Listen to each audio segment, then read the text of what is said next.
Michigan State travels to Minnesota this weekend. We'll see if they can pick up their first Big Ten win of the season.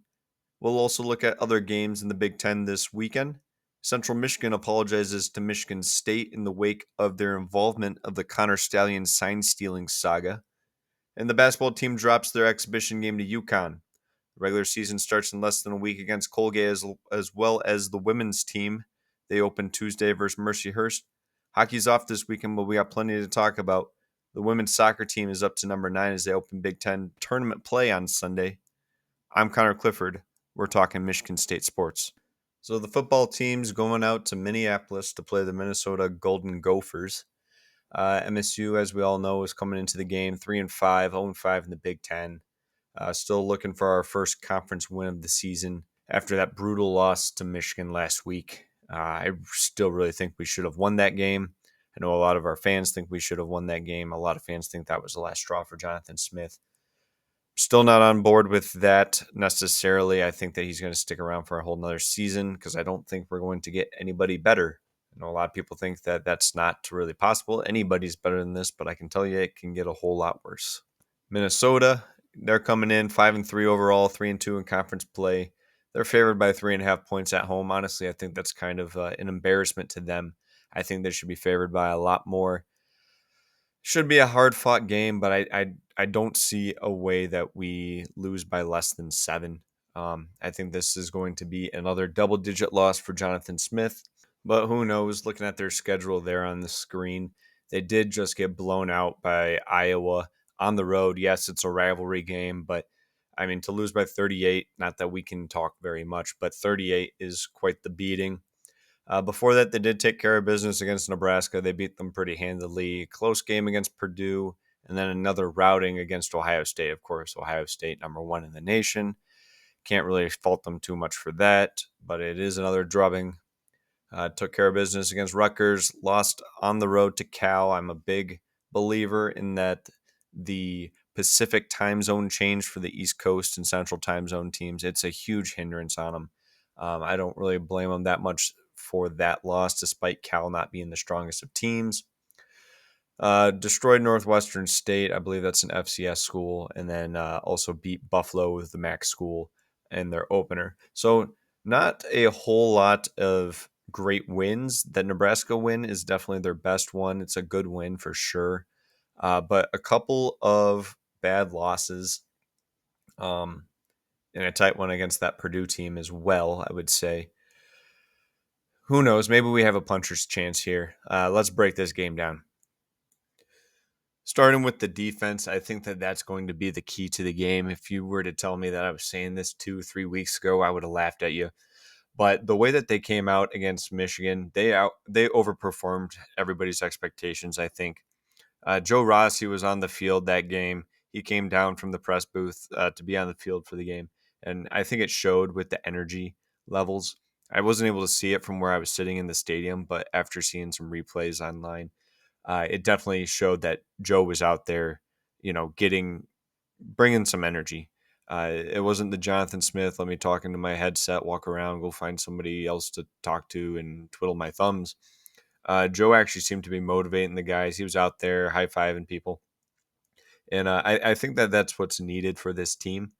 Now, it's that was a rivalry game. Are the guys going to be more amped up for that game? Of course. But if we can feed off of some of that energy and bring it to this Minnesota game, I think that we definitely have a chance. For example, Minnesota's quarterback, Drake Lindsey, he's kind of similar to what Aiden Childs was last year, kind of a turnover machine. On the season, he's got 10 touchdowns with 6 interceptions, QB rating of 125.4. To put that in perspective, Childs is at a 134 QB rating for the season. So he's not as good as Childs. Part of that can be due to the offensive line, but if this pass rush can break through that line, cause some disruptions on this Minnesota offense, maybe cause a turnover or two, I think that is going to be the key. I don't know if the offense is going to be in as much of a shootout. Recently, we haven't even been able to score as well as we did at the start of the season too. So I do think it's going to be the defense, but like I said at the start, it's going to depend on uh, the energy that we're bringing. Joe Rossi got everybody fired up for the last game, but again, that's against your rival. These are the people that you've been dreaming about all season that you're going to go and hit. You're going to go get that sack. You're going to whatever it is. Are they going to have that same type of energy from Minnesota? Who knows? I hope so, but we will see with that. I'd also be amiss if I forgot to mention that Joe Rossi did coach under PJ Fleck at Minnesota for some time. So he probably does know some insider stuff from the Minnesota program. Obviously, things change, but a lot of stuff stays the same. I think the defense is the key to this game. We're gonna talk still about Giles and Nick Marsh because they're still big factors. But if the defense can have a game that they had against Michigan, I think this is a winnable game. I think it's going to depend on what team we see out there. So as we move over to the offense, let's start with Nick Marsh. There's his stats on the screen right now. I do like that we've been getting it to him more frequently ever since that Nebraska game. 7 catches each in the UCLA and Indiana game, 6 in the Michigan game. He hasn't broken 100 yards yet all season, though, and that's not me saying Nick Marsh needs to do better. We need to feed him the ball more. He's averaging 11.4 yards per reception. Get him the ball. Feed your best players. If you want to win games, you got to give it to your best player. And not even just winning the games at this point. If we don't want him to transfer and we want to see him stay in green and white and we want him to stay in East Lansing, give him a reason to stay. If we're going to lose anyways, at least give him these gaudy numbers that he can get at other places. Other schools are looking at Nick Marsh and licking their chops because they see that this guy is a fantastic wide receiver. A lot of people think he's the best in the Big Ten. I don't know if I would quite put him at number 1, but he's certainly up there. There's a lot of schools that are going to go after Nick Marsh in this offseason. And if he has no reason to stay here, why would he? Of course, he's a Michigan guy. He's from the state of Michigan, liked Michigan State growing up, does not like the University of Michigan, through and through Spartan. But that only goes so far. Give him crazy stats. Let him say, oh, yeah, we did lose, but at least I was averaging 150 yards a game. Give him those stats so that he can say, all right, at least I'm still making a profile for my NFL career, because he will go to the NFL barring any crazy injuries. He's that good, and we need to keep him here. Moving on to Aiden Childs, probably the most controversial player on the team. I'm on the side that Childs is a good quarterback. I'm not ready to bring our backup in to replace him yet. I think he's good. I think that we need to get him better play calls. There's his stats there on the screen. Ever since the USC game, he hasn't scored a touchdown other than the one against Indiana. The USC game, I think, was one of the more detrimental parts of this season because their secondary was horrible. USC's secondary was horrible. And so Childs was able to make these deep throws, and there wasn't really any coverage. He had that 75-yard play towards the end of the game. He had another, I think it was a 40-yard touchdown. That's not the rest of the Big Ten. These short screens and slants are what's getting the job done, getting him in the groove.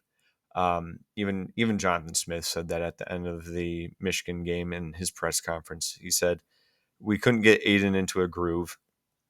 Obviously, the fumble at the start of the game hurt, but how else is he getting into the groove? How did we get into a groove against Nebraska? We never got into a groove against UCLA, but we did get into a groove against Indiana, slightly into Michigan. It was these small screens and medium slants. We don't need to keep bombing it every first down that we get. And that's what we did against USC, and it worked against USC because they had a bad secondary.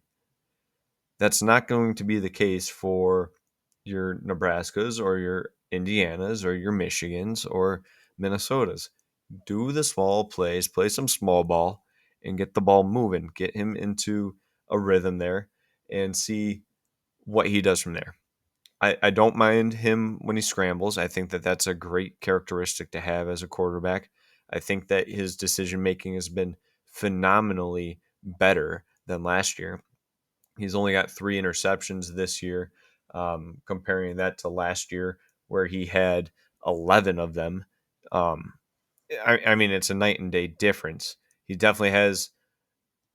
He's definitely improved a lot this season, and what I'm trying to say is he has the talent to continue to be our quarterback. I have not lost faith in Aiden Childs, but the play calling has got to change at some point. Now, I've heard the idea floated where we put him in for some plays, put our backup in for another, kind of like Michigan did a couple of years ago. I don't mind that. I'd be on board with that. But to say that Childs needs to be benched, I disagree with that, at least at this point. Um, Maybe that changes. Maybe he catches back up to his next last year's record pretty quick, but I don't see that happening. And right now, I think that um, Childs is our man. So with all that being said, what does that mean for tomorrow?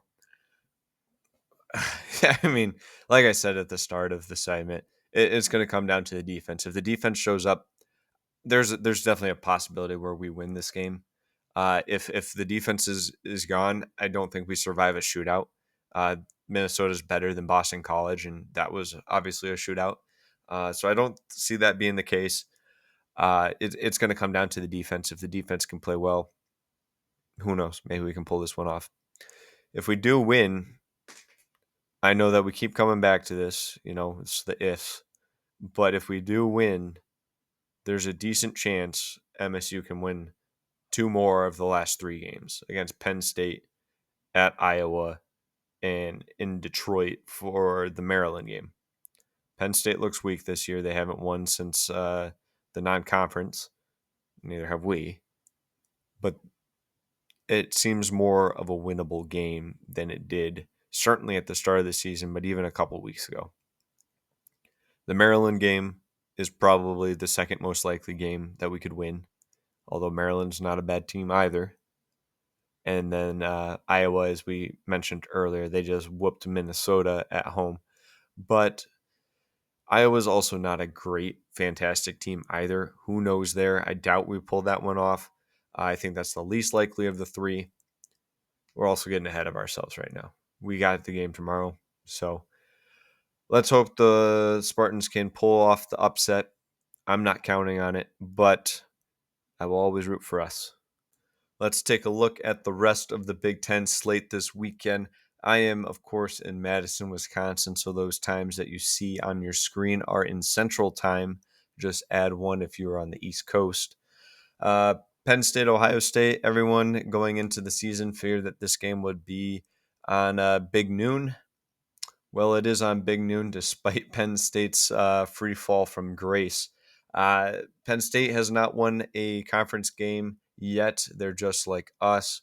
Ohio State, of course, undefeated. That game is in Ohio. Uh, Ohio State's favored by 18.5 points. I think that they cover pretty handedly there. Rutgers going on the road to Illinois, to Memorial Stadium. Illinois favored by 12.5. I think that that's an interesting spread. I don't know that they'll cover, but I think Illinois wins handedly. Indiana at Maryland, as I just mentioned, Maryland's not a bad team, but of course Indiana ranked number 2, fantastic team. They're 8-0. Indiana's favored 21.5. I think that they're going to cover here. Indiana's just such a powerful team. I know that they only beat us by 24, only 24, and Maryland's probably better than us. But I don't know. I think Indiana's going to cover the spread on this one. Moving down to the Purdue versus Michigan game. That game's at Michigan. Purdue 0-5 in the Big Ten, just like us, 2-6 overall. As much as I want to say boiler up, I unfortunately think Michigan's going to win this one. Maybe not by the spread. I don't think Michigan is a 21.5 favorite good team. I think Purdue's going to cover here, but it's still going to be a blowout. I think Purdue probably loses by 17 or so. And then USC, Nebraska. USC going into Lincoln. They're ranked 23. Nebraska 6-2, 3-2 in the Big Ten. USC is actually favored in this one by 4.5. I think Nebraska is going to pull this one out.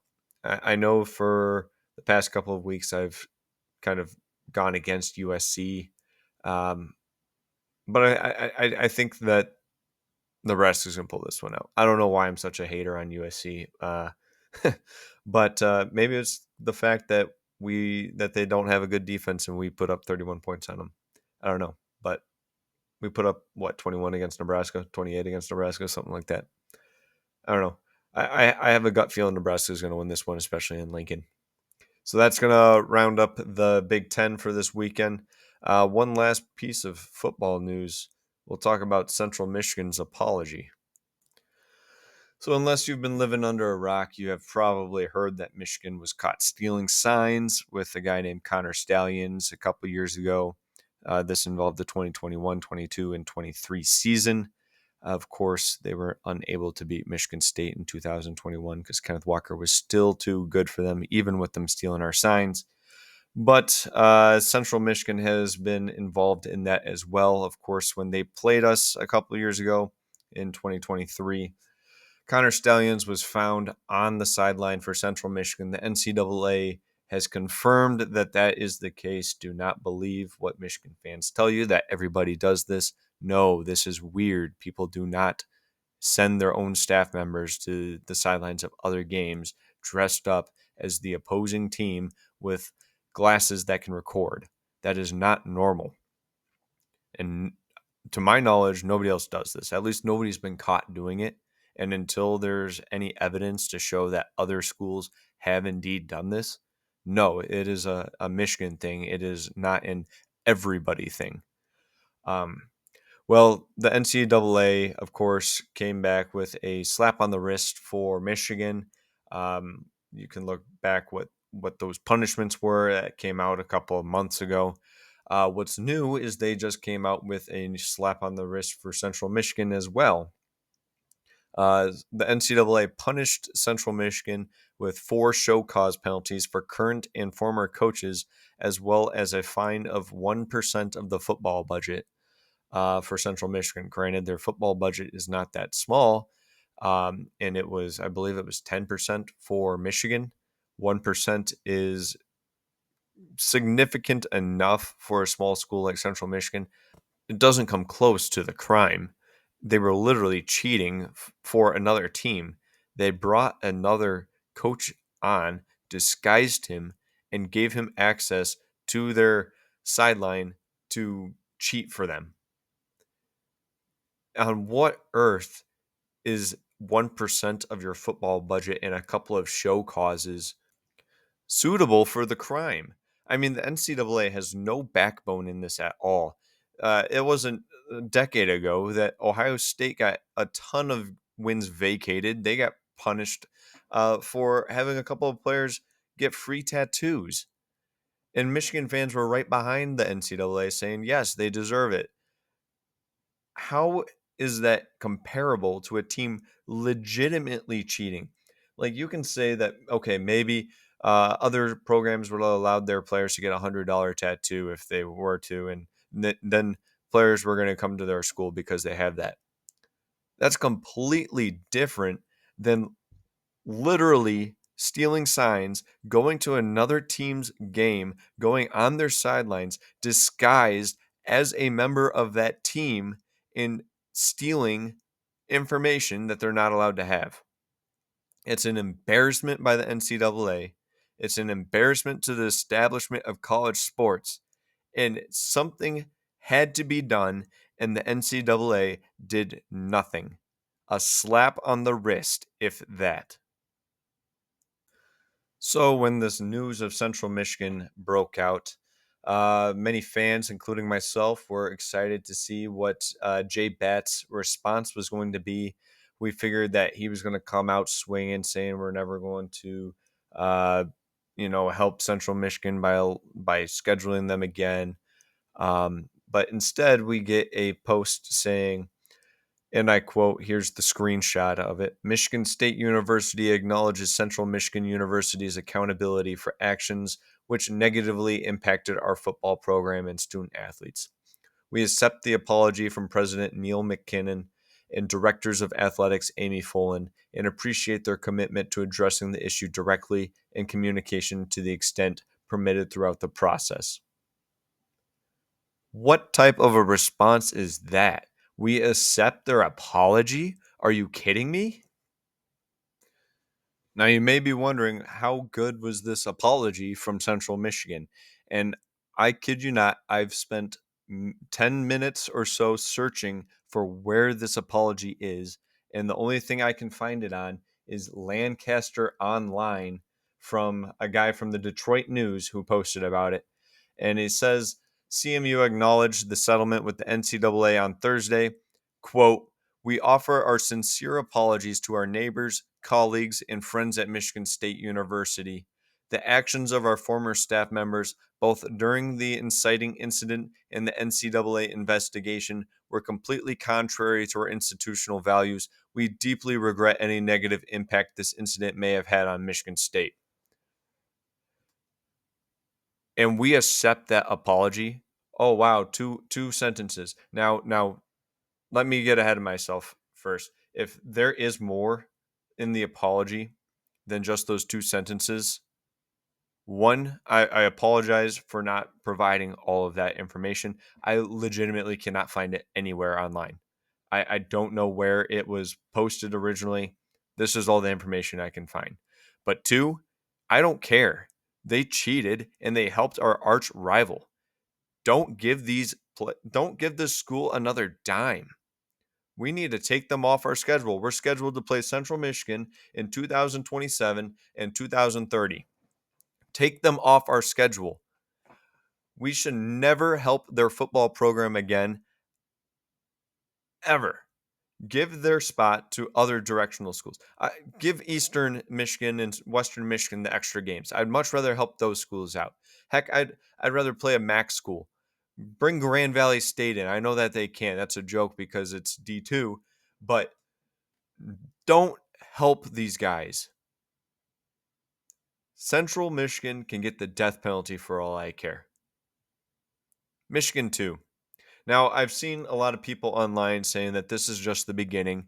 Our lawyers probably have to go through all this to see how we can cancel their games. And I saw similar things when Michigan was given their punishment. That Penn State, Ohio State, and Michigan State were all going to team up together to protest the Big Ten and say, we need these games vacated, or Michigan needs to get more of a punishment, or something like that. And we just needed to wait. It's not happening. It's not coming. These institutions have no backbone. The NCAA has no backbone. The Big Ten has no backbone. Our leadership at Michigan State has no backbone. Take some action here. If we are just going to allow teams to cheat with no punishment, why doesn't everybody cheat then? Seriously, what's the reason? If you have enough money that you can just go in and pay the fine, you're going to make that money up in a national championship or a Big Ten championship even. Why doesn't everybody cheat? It is absurd.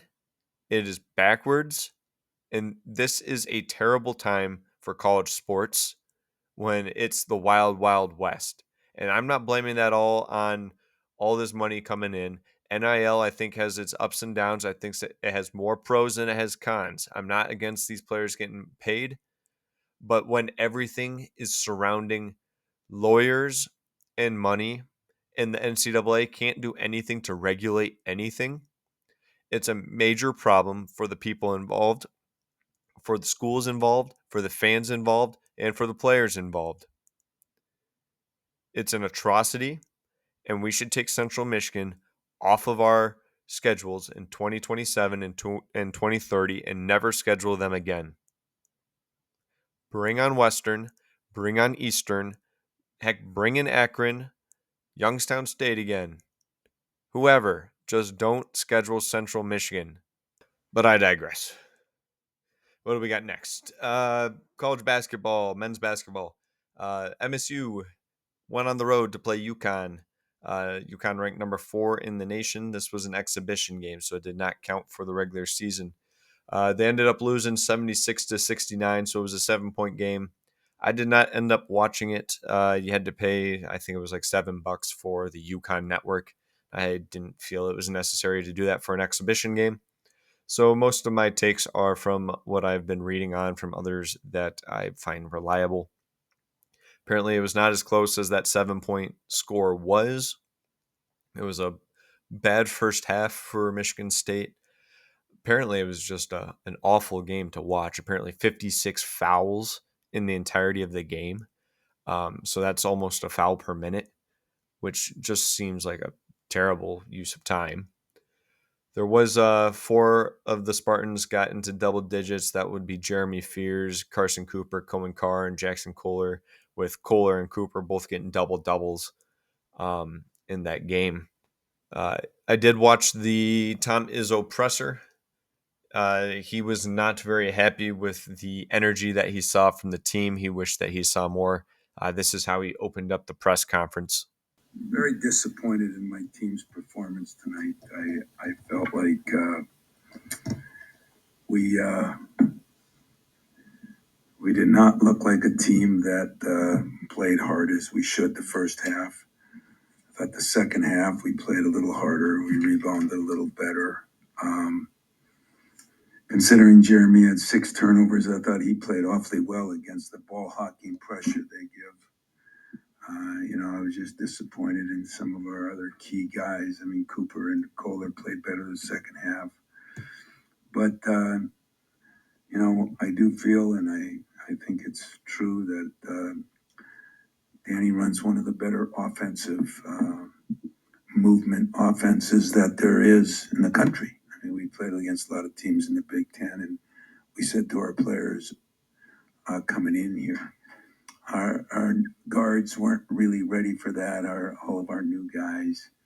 And yet the second half, I thought our 2 freshmen played better than some of our upperclassmen. So it was great because it was a learning lesson. So definitely some disappointment there from Coach Izzo. As he did mention, Jeremy Fears had a pretty good game despite having 6 turnovers. He went further in depth during the press conference where he was talking about how Fears had a couple of fluky turnovers, but otherwise he was playing pretty well. The big thing that he was mentioning was that we started slow in the first half. Second half looked much better. And that kind of corroborated what I was seeing online throughout the different game threads and comment sections. I'm not going to, like I said beforehand, I'm not going to get too big into exhibition game. Not going to overreact too much. I will say that UConn's a good team. If they were playing like this in a regular season game where you go in number 4 territory, you lose by 7. I mean, you're not too upset about it. Bummer that we did lose, of course. But this is why you play them. As Izzo said at the end of that, it's a learning lesson. You got to see how the freshmen were going to play. It sounds like Kurtang got the start over Fort or Ward, whoever you want to see starting before them. Tang was in there. According to Izzo, he's our best shooter. We'll see how that ends up going. If he is, I'm all for it. It's just kind of odd to see him be called the best shooter when he didn't get much playing time last year. That's my only thought on that. But the regular season does start this upcoming week. We play Monday against Colgate. Now, Colgate, they did not have a great year last year. However, the 5 years before that, or I should say the 5 tournaments before that, because there was no tournament in 2020, Colgate did make it in each of those years. 2019, they were a 15 seed. 2021, they were a 14, as well as in 2023, they were a 15 again. 2024, they were a 14. Did not win any of those games, but it does show that they are perennially a tournament team. They are typically coming out of the Patriot League. They did not last year, as I mentioned, but this is a program that knows how to win. Um, this should still obviously be a easy win for Michigan State, but it's not as clear cut as it may seem. A lot of people probably see Colgate and think of the toothpaste and say there's no way that we're going to lose to a toothpaste company. And sure, we shouldn't lose to a toothpaste company or Colgate University. But I am a little skeptical. I think that there is potential for another James Madison moment. Um, we just got to make sure that the players are ready for this.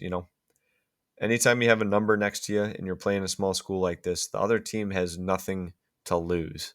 You know, um, I do think that we're gonna take care of business. I don't think we're gonna lose this game, but just something to put out there. I think that this is a more intriguing matchup than it may seem for a lot of people that aren't as familiar with college basketball. For all we know, this could be another tournament team that we play, and just adds to that strength of schedule that Tom Izzo always schedules. And then on the women's side, the women's basketball team, they had an exhibition game about a week ago against Michigan Tech. They handily won that game 101-58. They will begin their regular season on Tuesday, November 4th.